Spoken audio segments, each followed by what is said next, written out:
En el mundo invisible, una batalla se libra constantemente, una lucha entre el bien y el mal, entre la luz y la oscuridad. Hoy nos adentramos en las profundidades de esta contienda, explorando la naturaleza misma de aquellos que se oponen a Dios. Hoy abriremos las páginas de la Suma Demoníaca del padre José Antonio Fortea. Pero antes de comenzar, invoquemos al Espíritu Santo, fuente de toda sabiduría y entendimiento. En el nombre del Padre, del Hijo y del Espíritu Santo. Ven, Espíritu Santo, llena los corazones de tus fieles y enciende en ellos el fuego de tu amor. Envía, Señor, tu Espíritu para darnos nueva vida, y renovarás la faz de la tierra. Oremos. Oh Dios, que iluminas los corazones de tus fieles con la luz del Espíritu Santo, concédenos saber lo que está bien según el mismo Espíritu, y gozar siempre de sus consuelos. Por Jesucristo nuestro Señor. Amén. Ave María Purísima, sin pecado concebida. En nombre del Padre, del Hijo y del Espíritu Santo. Muy bien, comencemos. Suma Demoníaca, Tratado de Demonología y Manual de Exorcistas. José Antonio Fortea. Parte 1. Naturaleza demoníaca. Cuestión 1. ¿Qué es un demonio? Un demonio es un ser espiritual de naturaleza angélica, condenado eternamente. No tiene cuerpo. No existe en su ser ningún tipo de materia sutil, ni nada semejante a la materia, sino que se trata de una existencia de carácter íntegramente espiritual. Spiritus, en latín, significa soplo, hálito. Dado que no tienen cuerpo, los demonios no sienten la más mínima inclinación a ningún pecado que se cometa con el cuerpo.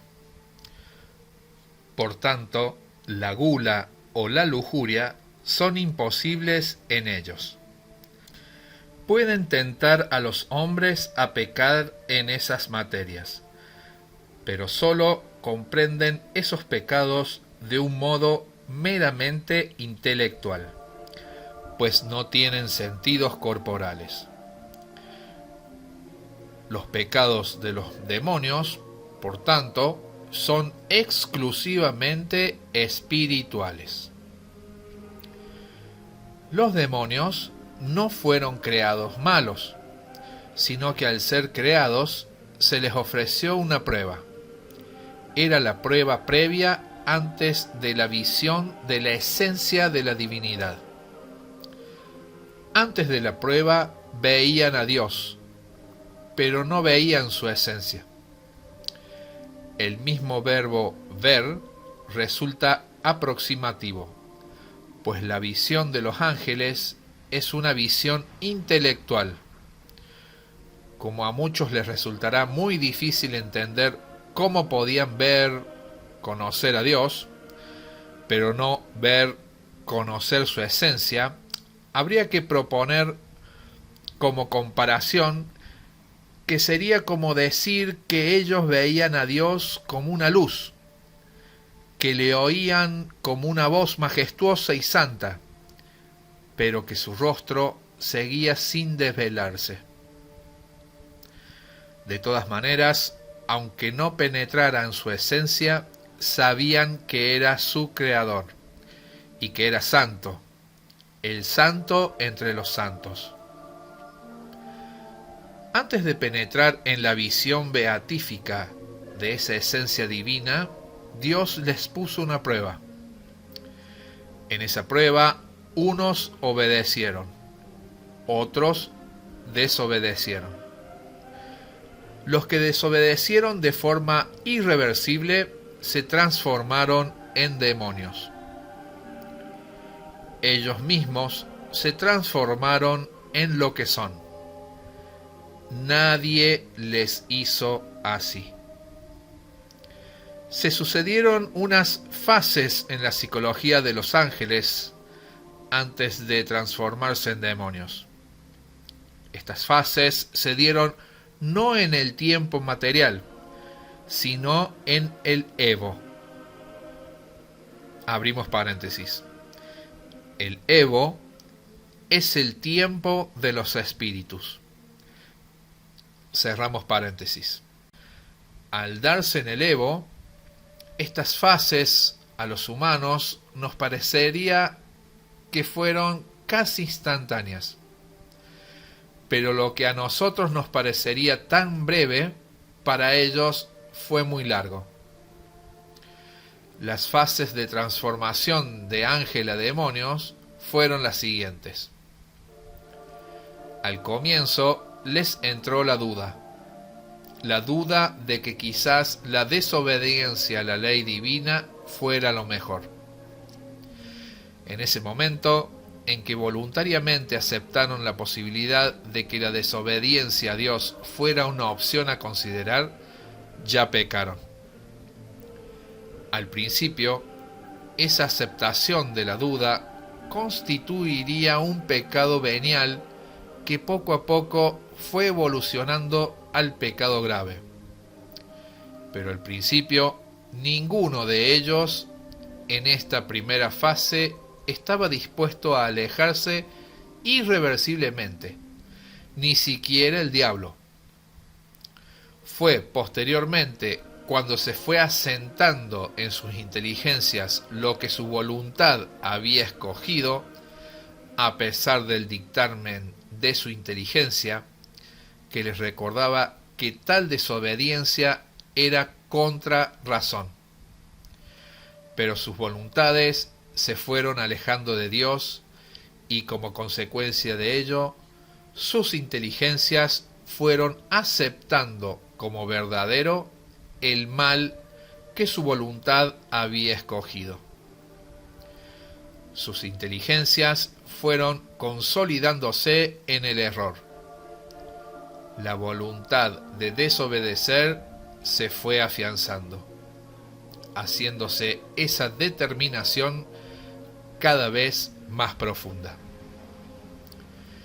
Y la inteligencia iba buscando más y más razones para que eso le resultase cada vez más justificable. Finalmente, ese proceso llevó al pecado mortal que se dio en un momento concreto, a través de un acto de la voluntad. Es decir, cada ángel llegó un momento en que no solo quiso desobedecer, sino que incluso optó ya por tener una existencia al margen de la ley divina. Ya no era un enfriamiento del amor a Dios, ya no era una desobediencia menor a algo determinado que les resultase difícil de aceptar, sino que en la voluntad de muchos de ellos apareció la idea de un destino aparte de la Trinidad, un destino autónomo. Los que perseveraron en este pensamiento y decisión comenzaron un proceso de justificación de esta elección. Comenzaron un proceso en que se trataron de autoconvencer de que Dios no era Dios, de que Dios era un espíritu más, de que podía ser su creador, pero que en él había errores, fallos. Comenzaban a acariciar la posibilidad que había aparecido en sus inteligencias, la posibilidad de una existencia aparte de Dios y de sus normas. La existencia aparte de Dios aparecía como una existencia más libre. Las normas de Dios, la obediencia a Él y a su voluntad aparecían progresivamente como algo opresor, pesado. Dios comenzaba a ser visto como un tirano frente al que había que liberarse. En esta nueva fase de alejamiento, ya no era simplemente que buscaban un destino fuera de Dios, sino que Dios mismo les parecía que era un obstáculo para alcanzar esa libertad. Pensaban que la belleza y felicidad del mundo angélico hubiera sido mucho más feliz y libre sin un opresor. ¿Por qué había un espíritu que se alzaba por encima de los demás espíritus? ¿Por qué su voluntad se debía imponer sobre la de los demás espíritus? ¿Por qué una voluntad debe imponerse sobre otras voluntades? No somos niños, no somos esclavos, debieron pensar. Dios ya no era un elemento que habían dejado atrás, sino que comenzaba a convertirse para ellos en el mal. Y así comenzaron a odiarle. Las llamadas de Dios hacia estos ángeles para que volvieran hacia Él eran vistas como una intrusión inaceptable. En esta fase, el odio en unos creció más, en otros espíritus menos. Puede sorprender que un ángel llegue a odiar a Dios, pero hay que entender que Dios ya no era visto por ellos como un bien, sino como un obstáculo, como una opresión. Él era visto como las cadenas de los mandamientos, como la falta de libertad. Ya no era visto como un padre, sino como fuente de órdenes y mandatos. El odio nació con la energía de sus voluntades, resistiendo una y otra vez a las llamadas de Dios que como un padre les buscaba. El odio nació como reacción lógica de una voluntad que tiene que afianzarse en su decisión de abandonar la casa paterna.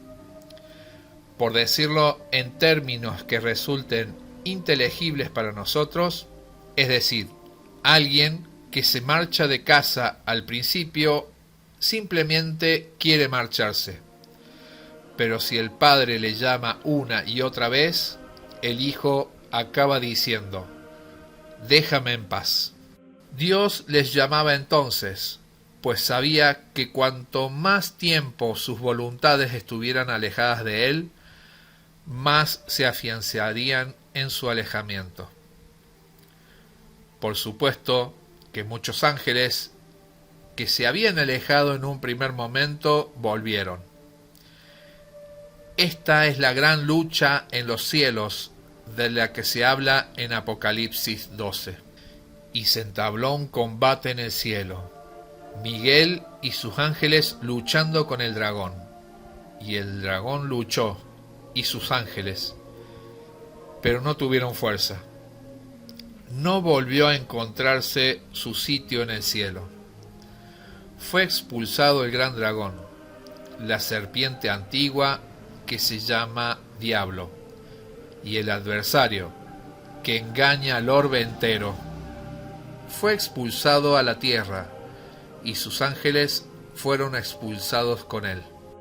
¿Cómo los ángeles pueden luchar entre sí? Si no tienen cuerpo, ¿qué armas pueden ser usadas? El ángel es un espíritu. El único combate que puede entablar entre ellos es intelectual. Las únicas armas que pueden blandir son los argumentos intelectuales. Esa lucha fue una lucha intelectual. Dios enviaba la gracia a cada ángel para que volviera a la fidelidad o se mantuviera en ella. Los ángeles daban argumentos a los rebeldes para que volvieran a la obediencia. Los ángeles rebeldes daban sus razones para fundamentar su postura y para introducir la rebelión entre los fieles. En esta angelical conversación de miles de millones de ángeles hubo bajas por ambos lados. Ángeles rebeldes regresaron a la obediencia. Ángeles fieles fueron convencidos con la seducción de los razonamientos malignos. La transformación en demonios fue progresiva. Con el transcurrir del tiempo, el Evo es un tipo de tiempo, unos odiaron más a Dios, otros menos. Unos se hicieron más soberbios, otros no tanto. Cada ángel rebelde fue deformándose más y más, cada uno en unos pecados específicos, así como, por el contrario, los ángeles fieles se fueron santificando progresivamente. Unos ángeles se santificaron más en una virtud, otros en otra. Cada ángel se fijó en un aspecto u otro de la divinidad. Cada ángel amó con una medida de amor. Por eso, en el bando de los fieles comenzó a haber muchas distinciones, según la intensidad de las virtudes que cada ángel practicó más. Cada ángel tenía su propia naturaleza dada por Dios, pero cada uno se santificó en una medida propia según la gracia de Dios y la correspondencia de la propia voluntad. Esto es válido, pero al revés para los demonios. Cada uno recibió de Dios una naturaleza, pero cada uno se deformó según sus propios caminos extraviados. Por eso la batalla acabó cuando ya cada uno quedó encasillado en su postura de forma irreversible. Llegó un momento en que ya solo había cambios accidentales en cada ser espiritual. En los demonios llegó un momento en que ya cada uno se mantuvo firme en su imprudencia, en sus celos, en su odio, en su envidia, en su soberbia, en su egolatría. La batalla había acabado. Podían seguir discutiendo, hablando, disputando, exhortándose durante miles de años, por decirlo así en términos humanos, pero ya solo habría cambios accidentales. Fue entonces cuando los ángeles fueron admitidos a la presencia divina, y a los demonios se les dejó que se alejaran, se les abandonó a la situación de postración moral en que cada uno se había situado. Como se ve, no es que los demonios sean enviados a un lugar cerrado de llamas y aparatos de tortura, sino que se les deja como están, se les abandona a su libertad, a su voluntad. No se les lleva a ninguna parte. Los demonios no ocupan lugar, no hay dónde llevarles. No hay aparatos de tortura ni llamas que les puedan atormentar, ni cadenas que les amarren sus miembros. Tampoco los ángeles fieles entraron en ningún sitio. Simplemente recibieron la gracia de la visión beatífica. Tanto el cielo de los ángeles como el infierno de los demonios son estados. Cada ángel porta en su interior su propio cielo, esté donde esté. Cada demonio, esté donde esté, lleva dentro de su espíritu su propio infierno. El momento en que ya no hay marcha atrás es el momento en que un ángel ve la esencia de Dios, porque después de ver a Dios ya nada le podrá hacer cambiar de opinión.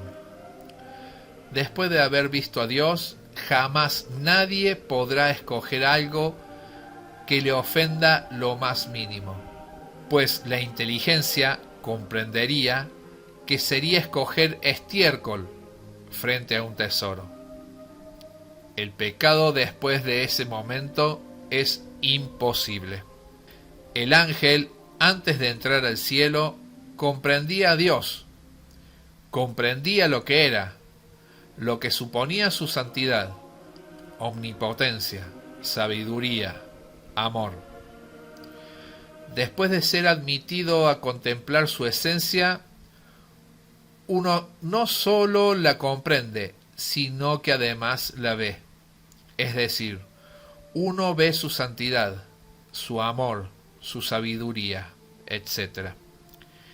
El espíritu, al ver aquello, se llena de tal amor, de tal veneración, que jamás, bajo ningún concepto, quiere separarse de ello. Por eso, el pecado pasa a ser imposible. El demonio queda irremisiblemente ligado a lo que ha escogido, desde el momento en que Dios decide no insistir más. Llega un momento en que Dios decide no enviar más gracias de arrepentimiento, pues cada gracia de arrepentimiento solo puede ser superada, solo puede ser vencida, afirmándose más en el odio. Llega un momento en que Dios ve que enviar más gracias solo sirve para que el demonio afiance más lo que ha escogido su voluntad. Llega un momento en que Dios, amor, da la espalda y deja a su hijo que siga su camino, deja que el demonio siga su vida aparte. Abro paréntesis. Nota del autor. Un buen amigo mío, profesor de la Universidad de Alcalá de Henares, se quedó un poco sorprendido ante esta expresión, de dar la espalda, e incluso me sugirió la posibilidad de una corrección en la formulación de la frase. ¿Puede de verdad hacer tal cosa el amor infinito? Indudablemente sí. La rebeldía de la criatura lleva a que finalmente Dios abandone a ese ser a su propia suerte. ¿Qué momento es ese en que la criatura queda abandonada? Ese momento es aquel en que Dios decide no conceder ninguna gracia más de arrepentimiento a la criatura. En ese instante podemos decir que Dios ha dado la espalda al ser que creó. En cuanto ocurre esa terrible y temible decisión, la criatura está ya juzgada. Cierro paréntesis. Por un lado, podríamos decir que no hay un momento único en que el ángel se transforme en demonio, sino que se trata de un proceso lento, gradual, evolutivo. Pero por otro lado, por largo que haya sido ese proceso previo y posterior, sí que hay un momento preciso en el que el espíritu angélico tiene que tomar la decisión de rechazar o no a su creador. Ya se ha dicho que en ese proceso cabe la marcha atrás. Esa es la celestial batalla angélica de la que habla Apocalipsis 12, del 7 al 9. Pero llega un momento de esa batalla en que ya los demonios se alejan y se alejan. No tendría sentido seguir insistiendo. El Creador respeta la libertad de cada uno. El demonio aparece en las pinturas y esculturas deforme. Es muy adecuado ese modo de representarlo, pues es un espíritu angélico deformado. Sigue siendo ángel. Es solo su inteligencia y su voluntad lo que se ha deformado. Nada más. En lo demás, sigue siendo tan ángel como cuando fue creado. El demonio, en definitiva, es un ángel que ha decidido tener su destino lejos de Dios. Es un ángel que quiere vivir libre, sin ataduras. La soledad interior en que se encontrará por los siglos de los siglos. Los celos de comprender que los fieles gozan de la visión de un ser infinito le llevan a echarse a sí mismo en cara su pecado una y otra vez. Se odia a sí mismo, odia a Dios, odia a los que les dieron razones para alejarse. Pero no todos sufren lo mismo. Unos ángeles en la batalla se deformaron más y otros menos. Los que más se deformaron, los más deformes, sufren más. Los menos deformes sufren menos. Pero una vez más hay que recordar que solo es deformidad de la inteligencia y la voluntad. La inteligencia está deformada, oscurecida, por las propias razones con las que uno justificó su marcha, su liberación. La voluntad impuso a la inteligencia su decisión, y la inteligencia se vio impelida a justificar esa decisión. La inteligencia funcionó como un mecanismo de justificación, de argumentación de aquello que la voluntad le fustigaba a aceptar. Como se ve, el proceso tiene una extraordinaria similitud con el proceso de envilecimiento de los humanos. No nos olvidemos que los humanos somos un espíritu en un cuerpo. Si prescindimos de los pecados relativos al cuerpo, el proceso interno psicológico que lleva a una persona buena a acabar en la mafia, o de guardia en un campo de concentración, o de terrorista, es en sustancia el mismo proceso. En sustancia, el concepto de pecado, de tentación, de evolución de la propia iniquidad es igual en el espíritu angélico que en el espíritu del hombre. Pues los pecados del hombre son siempre pecados del espíritu, aunque los cometa con el cuerpo, ya que el cuerpo es tan solo un instrumento de lo que ha decidido el espíritu con su libre albedrío. Así como un niño atraviesa un periodo de niñez, así también el ángel al principio acaba de ser creado y no tiene experiencia. La persona humana tiene tentaciones de otras personas. También los ángeles de sus semejantes. El hombre puede pecar por estructuras mentales tales como la patria, el honor de la familia o el bienestar de un hijo. El espíritu angélico también tenía detrás de sí grandes construcciones intelectuales que, aunque distintas a las humanas, supondrían un complejo correlato angélico de todo este mundo humano que conocemos. Nosotros los humanos somos también espíritu, aunque tengamos un cuerpo, y solo tenemos que mirar a nuestro interior para comprender cómo uno puede caer en el pecado, cómo uno puede envilecerse. Es entonces cuando el pecado de los ángeles nos empieza a parecer más cercano y ya no nos resulta tan incomprensible. Fin de la cuestión 1. Muy bien amigos, hemos llegado al final de la primera parte de nuestro estudio sobre la suma demoníaca y la naturaleza de los demonios. En este video hemos visto y hemos explorado la cuestión 1, que es un demonio, según la perspectiva del padre Fortea. Hemos visto que según la teología católica, un demonio es un ángel caído, es un ser espiritual que se rebeló contra Dios y que por lo tanto está eternamente separado de él. Es un tema complejo y profundo, pero creo que es fundamental para comprender la lucha espiritual que en este momento está librando el mundo. Espero que esta primera parte haya sido de edificación y les haya ayudado a comprender mejor la doctrina de la Iglesia Católica sobre este tema.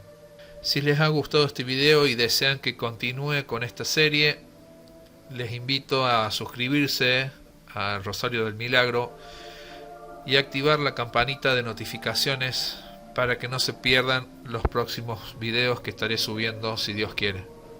El apoyo de ustedes es fundamental para que pueda seguir creando contenido católico y profundizando en temas tan importantes como este. De esta forma, ustedes y yo también podremos ir conociendo más sobre nuestra fe católica.